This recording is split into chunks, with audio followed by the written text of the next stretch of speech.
दोस्तों म्यांमार में एक भयंकर भूकंप आया है जिसके अंदर 694 लोगों की मृत्यु हो चुकी है और 1600 लोग घायल हुए हैं और समय के साथ ये डाटा बढ़ता जा रहा है। लेकिन दोस्तों इन सब की मृत्यु का कारण क्या है?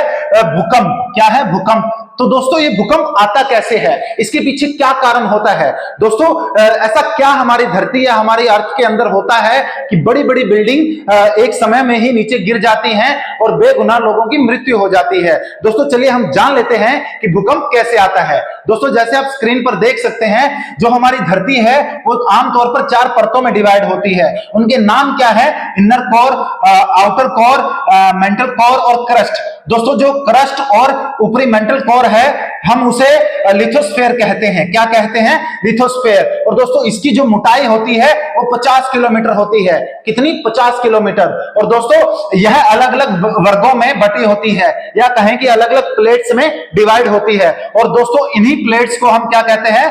Tectonic plate. क्या कहते हैं? Tectonic plate. और दोस्तों जब ये टेक्टोनिक प्लेट अपनी जगह से हिलती हैं, क्या टेक्टोनिक प्लेट जब अपनी जगह से हिलती हैं तभी क्या होता है? भूकंप आता है। क्या आता है? भूकंप आता है दोस्तों। और यही कारण है हमारे भूकंप आने का। क्या? टेक्टोनिक प्लेट्स का अपनी जगह से हिलना। दोस्तों अब हम बात करते हैं कि हमारे वर्ल्ड में सबसे ज्यादा भूकंप कहां आता है। तो चलिए दोस्तों इसके बारे में भी जान लेते हैं। दोस्तों वर्ल्ड में जो सबसे ज्यादा भूकंप आता है उस इलाके को कहते हैं पैसिफिक। क्या कहते हैं? Pacific range of fire. क्या कहते हैं? Pacific range of fire. और दोस्तों जो आप ये देख रहे हैं, ये जो इलाका है इसे बोला जाता है पैसिफिक रेंज ऑफ फायर। क्या बोला जाता है? Pacific range of fire. दोस्तों इसे क्या कहा जाता है? Pacific range of fire. दोस्तों यहां पर सबसे ज्यादा भूकंप आते हैं। जो हमारे अर्थक्वेक है उसका इंटेंसिटी सबसे ज्यादा इस इलाके में होता है। इस मैप से भी हम अच्छे से समझ सकते हैं। जो ये रेड इलाका है, जो जितना ये रेड इलाका है, ये दोस्तों वर्ल्ड के अंदर सबसे ज्यादा इंटेंसिटी आने वाले भूकंप एरिया में से आता है। यहां पे सबसे ज्यादा भूकंप की इंटेंसिटी होती है। दोस्तों अब हम वर्ल्ड में तो जान चुके हैं कि सबसे ज्यादा भूकंप कहां आता है। अब हम बात कर लेते हैं भारत में।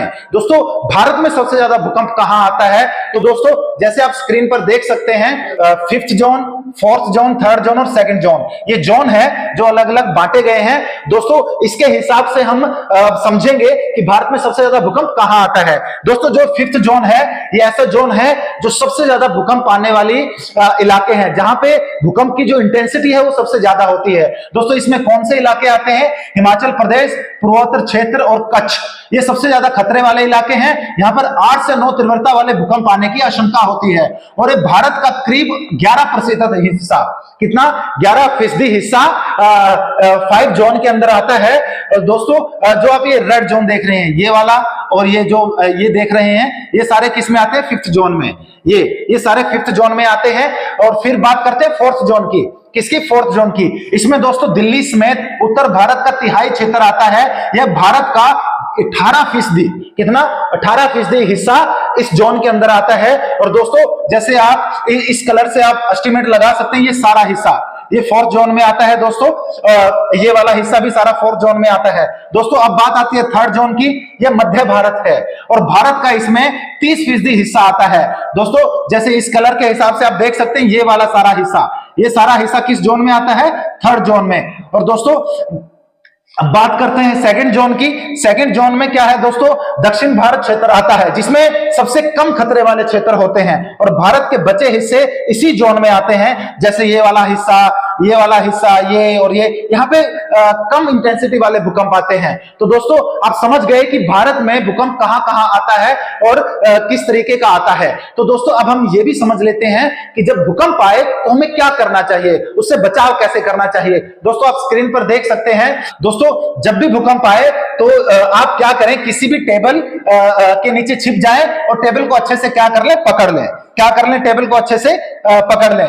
टेबल को पकड़ने से आप खतरे से बच सकते हैं। और उसके बाद दोस्तों जब भी भूकंप आना है आप शांत रहिए। और फिर क्या कीजिए, अगर आप घर के अंदर हैं तो आपको क्या करना है? घर से बाहर जाना है और कोई भी इमारत, दीवार या फिर बिजली के खंभे से क्या रहना है? आपको दूर, किसी खुले मैदान में जाने की कोशिश करनी है। और दोस्तों अगर आप गाड़ी के अंदर हैं तो आप गाड़ी के अंदर ही रहिए और ऐसी चीजों से दूर रहिए जिससे आपको चोट लगने का खतरा है। और दोस्तों अगर आप किसी भीड़ भाड़ वाले इलाके में हैं तो आप अपने सिर को और बाजू को सिर को अपनी बाजू से ढक लीजिए और फिर किसी सीट या टेबल के नीचे छिप जाइए। इस तरीके से आप भूकंप से बच सकते हैं। दोस्तों म्यांमार में जिन लोगों की मृत्यु हुई है उनके साथ हमारी संवेदनाएं हैं और भगवान से हम उनकी आत्मा की शांति की प्रार्थना करते हैं।